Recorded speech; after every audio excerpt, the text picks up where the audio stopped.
And I am standing in for Arthur Priya, who was meant to be giving this talk. I was really delighted, actually, that Arthur Priya said yes to giving this talk. And now I'm not so delighted. Yeah, what he was going to say, I thought, I want to be there. I want to hear and find out what he's got to say about this title. So we're talking about enlightenment. This series is about enlightenment, 3 questions about enlightenment. And it's a challenging topic to talk about, partly because you can't really understand enlightenment. If you have understood it, then you haven't. Yeah, which is worth saying, actually, because you may go away with sort of more questions than you arise with, and that is a good thing. We do nonetheless need to have some sense of enlightenment because it's what sort of sheds meaning in Kulapriya's terms, beauty as well, actually, on the rest of the path, kind of into our path, as it were. But the question that I asked Arthur Priya to talk on tonight is it what the world really needs? Is enlightenment what the world really needs? And Arthur Priya thought yes. To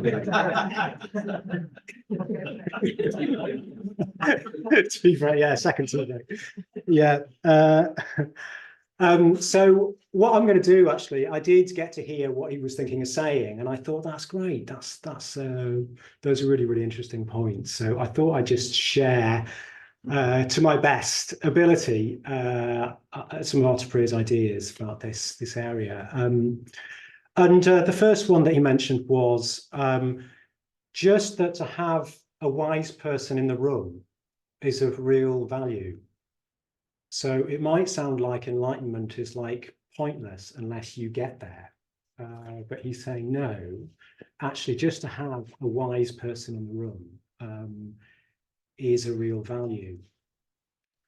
And I thought of one of the stories that Arthur Priya loves. Actually, it was sort of what made him a Buddhist, the Kisagotami story, which many of us have heard in relation to this point of having a wise person in the room. And the story is that of a young mother whose child, I think, I might be wrong here, but I think possibly second child, first child dies, the second child has just died.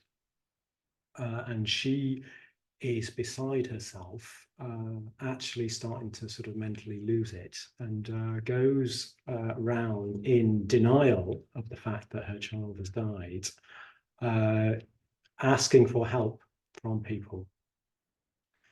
And people sort of presumably don't know what to do, and eventually sort of point her towards the Buddha. Maybe he can help. And so along she goes to the Buddha, and the Buddha, she explains the situation and says, "Can you help?" And the Buddha says, "Yes, I can help." And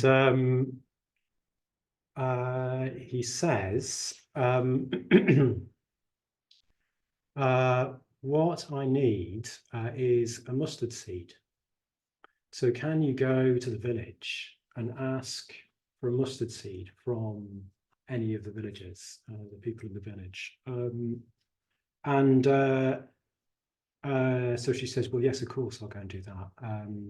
And then he says, oh, but one thing, it needs to be from a house in whom nobody has died recently, a household that has lost nobody recently. And she goes, okay. And off she goes. And she goes to the first house, doesn't she? And she knocks on the door and says, do you have a mustard seed? Yeah, of course we've got a mustard seed. Oh, great, wonderful. Oh, but is there anyone who's died recently in this household? And they say, do not remind us. I've just lost my father. So she goes on to the next house, and the same thing happens. The next house, and the next house, and the next house, and the next house. And gradually she starts to realize, she starts to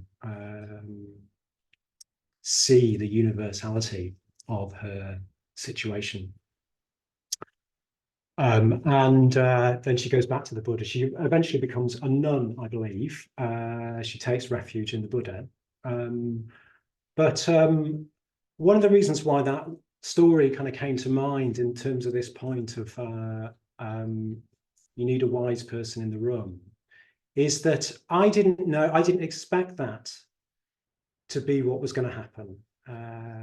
When I heard the start of the story, I didn't know that that was what was going to happen in the story. And but when you hear it, you see it, don't you? You just see the wisdom. You recognize the wisdom of that way of acting. A woman on the edge of insanity. How do you help her? What do you do? Kind of impossible situation. What would we have said? What would we have done? But you can just see immediately the sort of wisdom of that, of the man, of the Buddha. And that's what's of great value with wise people. The danger is that we think we are wise. That's the danger. It's very easy to convince yourself, isn't it, that you know this and you know that, and you can read up about this and read up about that, but it doesn't lead to wisdom. Really, you have to encounter wisdom, and oftentimes it will sort of wrong-foot us. This is what I find reading Sangharakshita. I slowly read a lot of Sangharakshita, and I'm frequently surprised. I didn't see that coming. The point comes and you think, oh yes, this is what he's going to say. And then it's completely the opposite of what you're expecting. Apparently, he was regularly like that. You just sort of couldn't predict what he was going to say. But we sort of think we do know what wisdom is. So if you've got someone who's wise in the room, then you're sort of safeguarded from our own sort of foolishness. There's that phrase in the Dhammapada, isn't there? The spiritually mature person is, to the extent that they recognize it, is actually wise, or the fool. Sometimes it's called the fools. A bit strong language, isn't it? But that's talking about, me. Yeah, so to the extent that we can see that we're not wise, we become wise. And that is why it's of great value to have a wise person sort of in the room. So I thought that was a really good point in this connection.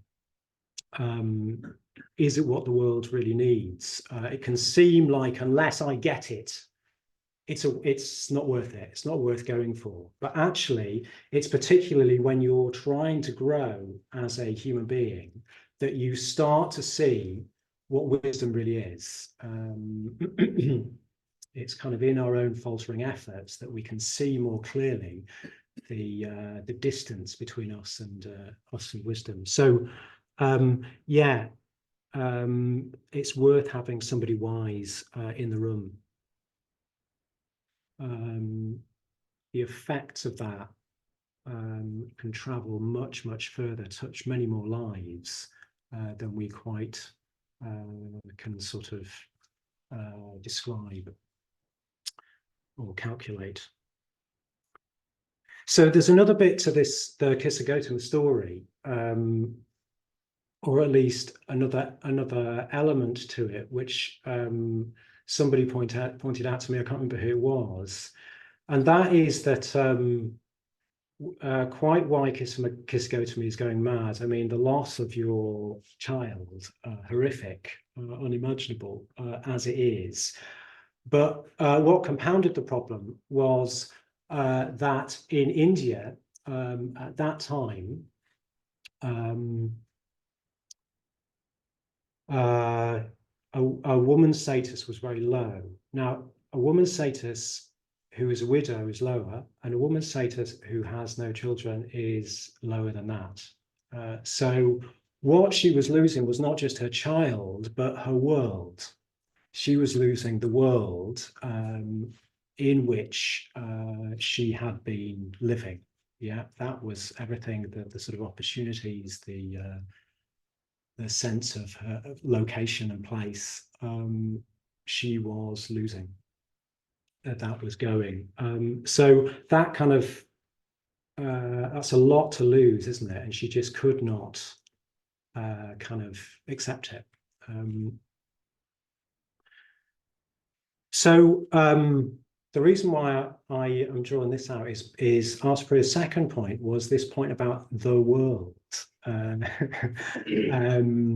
Is it what the world really needs?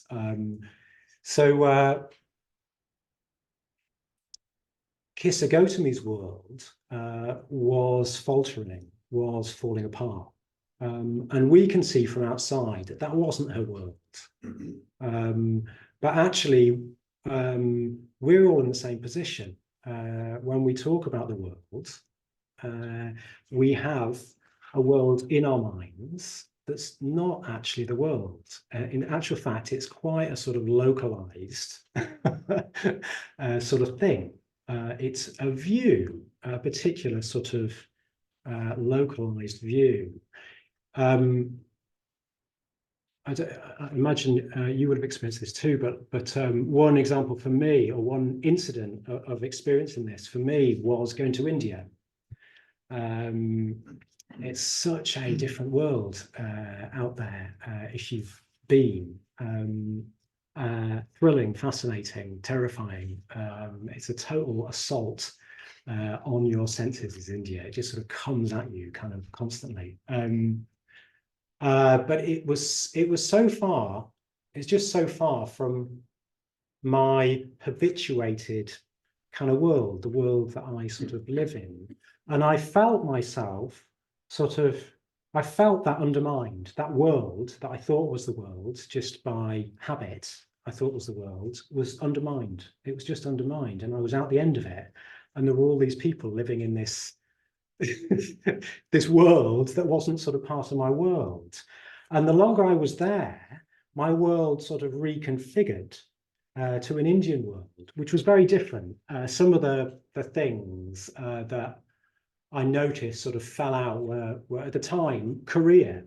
You know, career was just a sort of an intrinsic part of life when I was in this world, and then I went over there. And I realized I found I didn't care about it at all. It had no value in that other world. And there were other things that dropped off as I moved into this kind of other world. But the longer I was there, that world disappeared. It disappeared. And then when I came, so there was a middle bit where I had sort of an expanded world that included my world here and my world the world in India. I was in this sort of expanded world, which was quite thrilling. My world sort of expanded, but then I sort of shrunk back down to, I couldn't quite remember, you know, sort of emotionally, see what I mean, that world. Really, really interesting experience. But this is the way we are. This is the way we are. That world is a corollary of self. It's a particular self. It's the way we sort of carry the sort of corollary of self. So we're a self in a particular world. But what's difficult to see is that that's relatively small. It's not the world. So that's Aspria's second point. This term, the world, actually, what we inhabit is partial. It's quite sort of localized, and that brings problems, doesn't it? We might even think we're helping the world. We turn, you know, and there might be a lot of sort of good things about that, but perhaps it is still a kind of limited conception causes to kind of save the world can be like that. So what unfortunately arises from this is that our worlds sort of clash with other worlds. The world that we inhabit is too small. It sort of ignores other people's world, other people's experiences, and then, as we know all too well, you end up with a kind of quite conflictual situation. And what the Dharma can do, what really seeing enlightenment as the meaning of life, as that's what human life is about, to grow and unfold this potential within us of human enlightenment. What that does is it gives us a universal language through which we can connect with any other human being. That's really what the Dharma, and therefore enlightenment, kind of can do.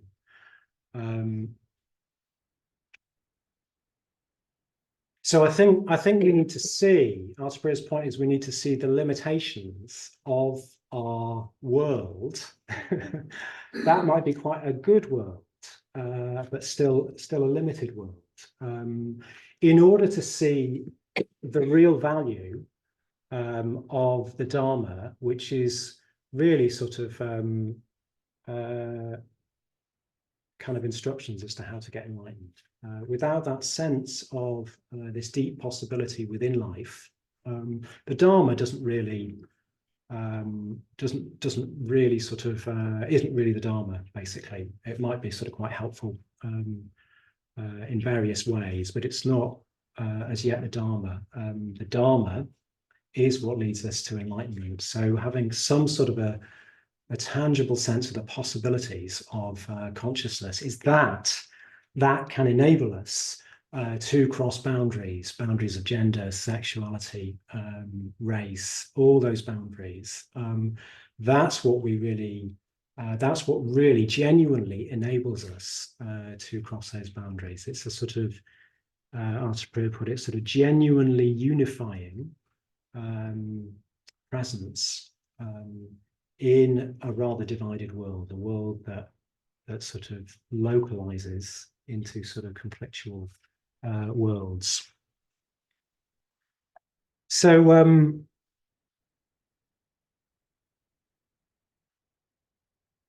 yeah, I wondered if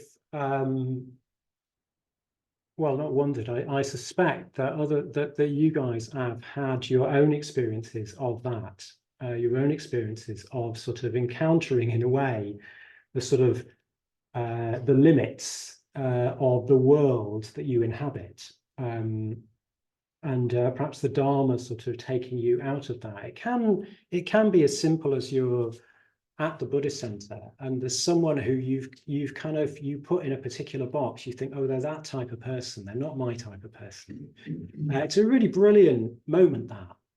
And then you happen to fall into conversation with them, and something just dissolves between you. You see they're not that category. That's a sort of an example of somehow a context that's infused with the values of the Dharma, enabling that sort of that breaking down.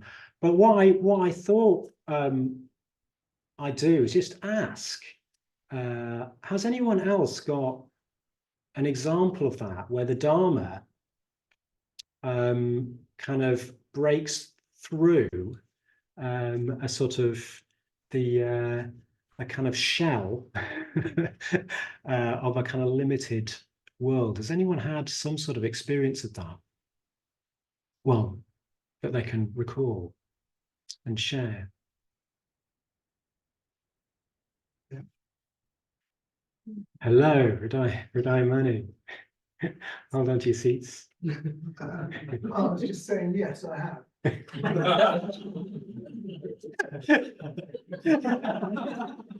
If Arthur Priya can get away with it, you can get away with it. Yeah, fair point. Yeah. Would you like to share that? Well, I haven't got it condensed into a nice short Yeah, yeah, bite, yeah, sound bite. yeah. So at a risk of sort of opening up the evening, I have to be a bit careful.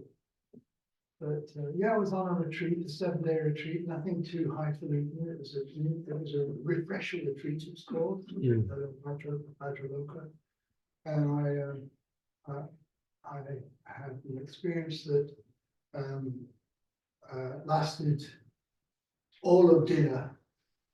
And when I came out of the shrine room, all the others had finished their dinner, washed up, and put my plate in the microwave waiting for me to come. So it lasted for, let's say, half an hour, maybe a bit more. And in that half an hour, I was traveling in my mind beyond.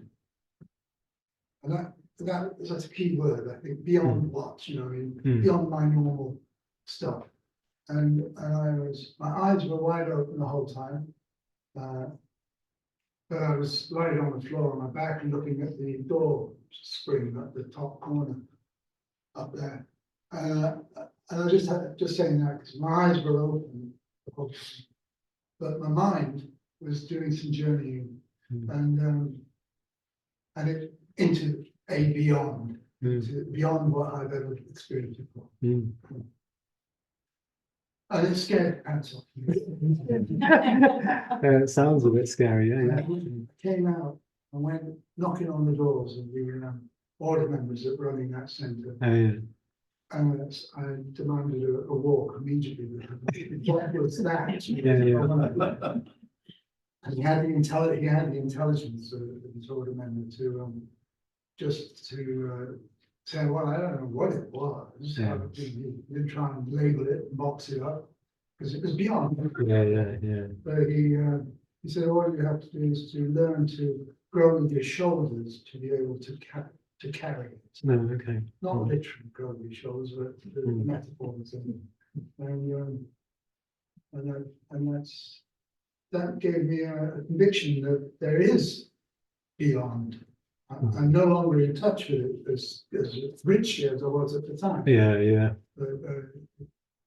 It showed me, it was a privilege that I was shown something else. Great, thanks for sharing that, Dharma. Yeah, it's interesting, isn't it, when you step out of a habitual way of perceiving the world, a sort of constructed way of perceiving the world, you don't always sort of quite know what you've done.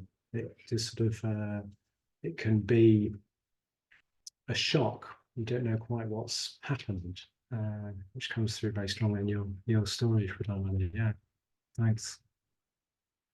Has anyone else got a? Yeah, I've had quite a strong experience even before I became a Buddhist at one point, actually.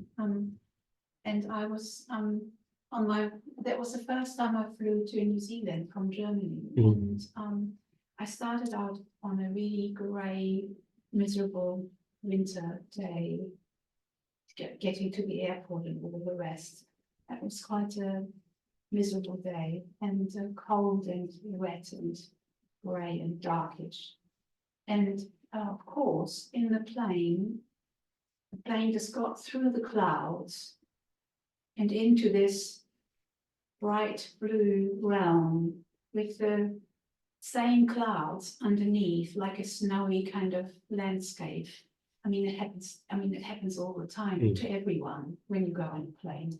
And I just was really shocked by that and thought, this is there all the time, regardless of whether there's a hurricane or whether there's rain or whether there's winter or it's nighttime. It's there all the time. And it's just sort of like embraces the whole of whatever it shakes us around on the planet. That was just quite. Yeah, and it stayed with you. That memory has stayed with you. Yeah, it's very vivid to this day. Right. Thanks. I'm sure there's as many stories as people in the room, but yeah, that was Artapriya's sort of second point, that what we have in mind when we're sort of evaluating the value of enlightenment in relation to the world is not the world.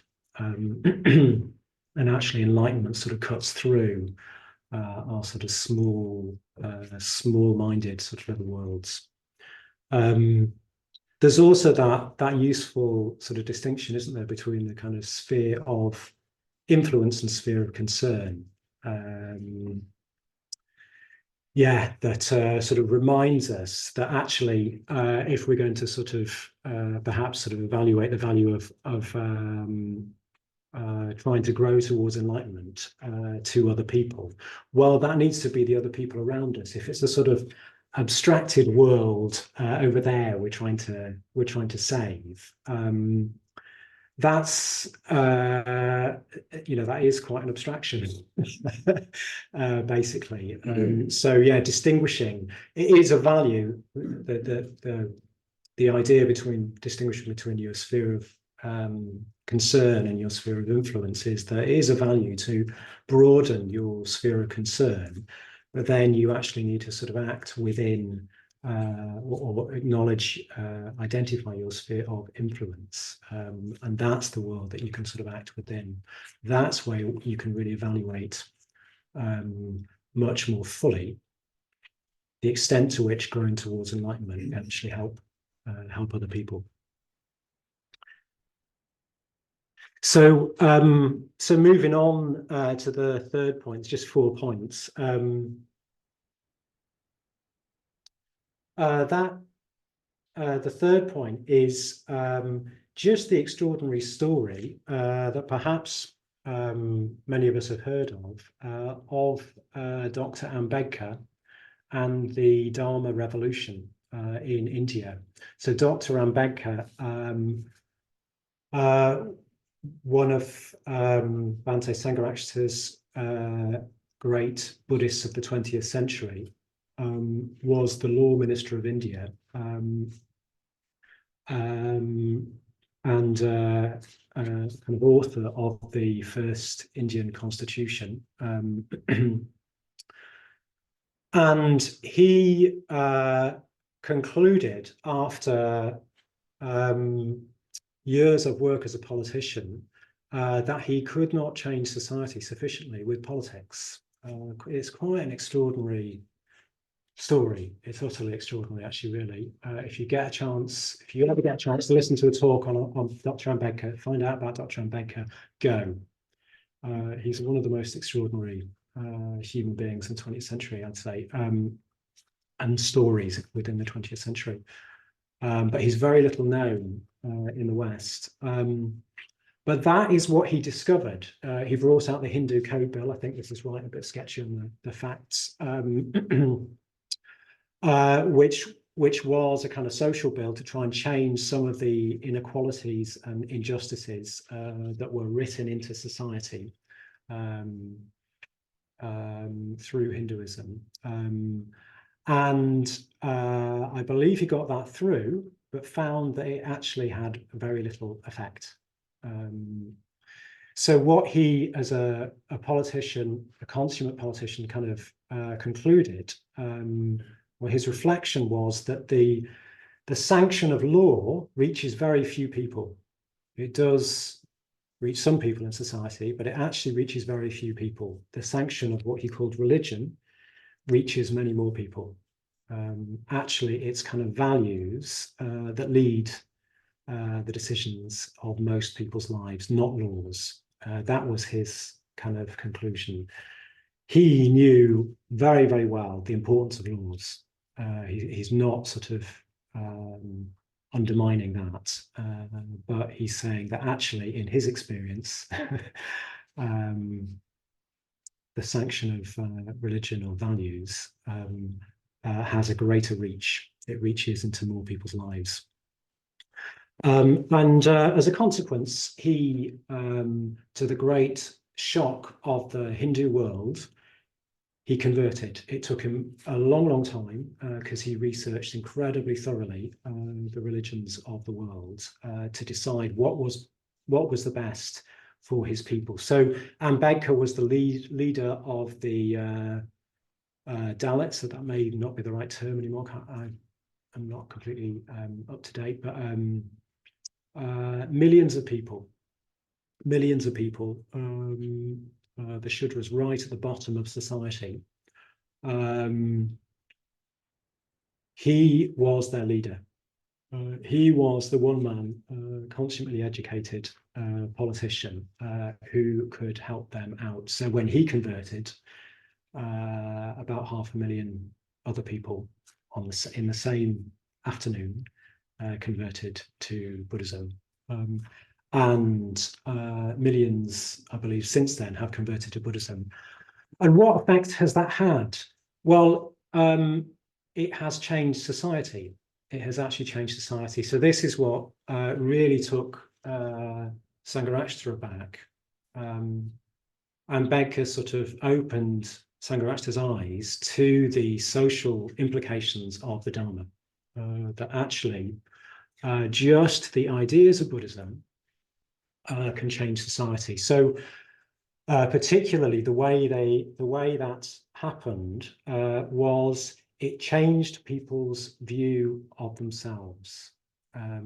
So Sangharakshita, in the wake of the conversion and death, subsequent very swift death of Ambedkar, Sangharakshita was pulled into the work of inspiring the huge community of people who just converted into Buddhism, had no idea what it was. And he asked them, what difference has it made? And they would say, now I feel free. Now I feel free. So they'd felt kind of trapped within a self-view, an appalling self-view, actually, as a consequence of being Hindu. Them stepping out of that self-view has enabled that community to progress economically at a speed that no other community in India has progressed. So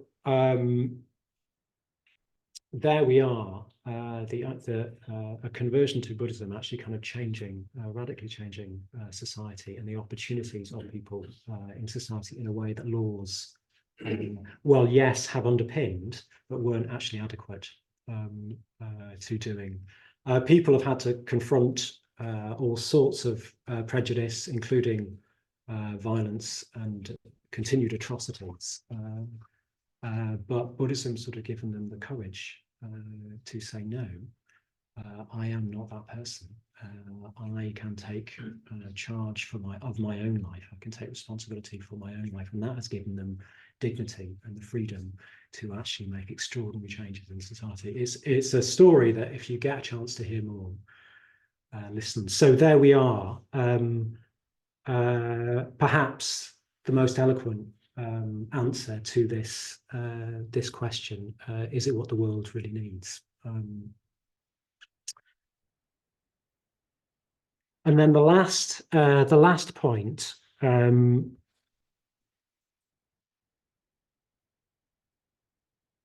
Arta Priya then started going at the word needs. So basically, just deconstructing my question in a very, very kind of insightful way, really. The thing about the world is the world doesn't know what the world needs, and that's putting it over there, isn't it? But really, that's talking about us. Do we really know what we need?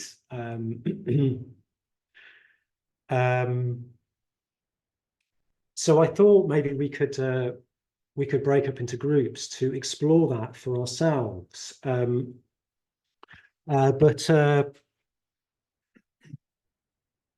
Yeah, there's this distinction, obviously, isn't there, between kind of what we want and what we need. Sometimes what we want, we mistakenly think we need it, but some of the things that we want and go after are actually sort of the opposite of what we need. But we don't know that, obviously, at the time that we're kind of going after them. So yeah, he was saying that that actually what we need, it might be quite hard. It might be quite hard what we really need. It might be quite hard. I mean, you can see that in when you look at us as a society, actually probably what we need to do as a world might really be quite hard, not impossible, but it might be quite hard for us to kind of change our lifestyles, to willingly sort of give up things that other people don't have. That might be quite hard, mightn't it? Yeah. But one little point that I was just talking to Arthur Prue earlier this afternoon that I asked him about. I said, well, did you really not know that you needed something? He said, I didn't realize the extent to which I needed the Dharma.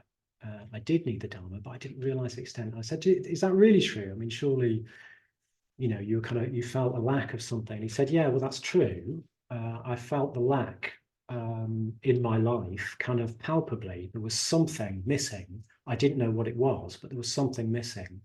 But he said it wasn't until I encountered it that I really started to feel quite how unhappy I was without it. And I thought that was very good, that it's sometimes through discovering what we really need a little bit more, perhaps for me, it was in someone else's life, in other people's lives. I saw there was something going on in these Buddhist lives that I desperately wanted, that I didn't know I wanted until I'd seen it.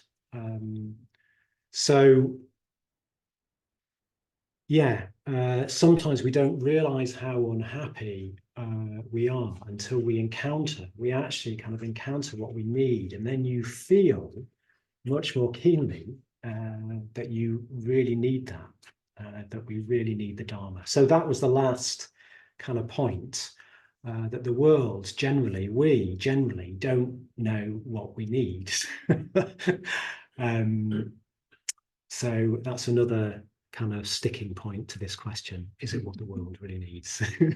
Yeah, so I thought maybe just for the last bit, we could just break into groups, just kind of casually kind of turn into sort of fours, and just explore that element in your own experience. What's been your encounter with the Dharma, and has it actually made you feel the lack in your life more keenly, which sort of highlights more clearly the extent to which you really need the Dharma. Yeah. Or has it been the opposite of that? Anyway, yeah. So just for 10 minutes, just kind of turning to your neighbors and exploring that.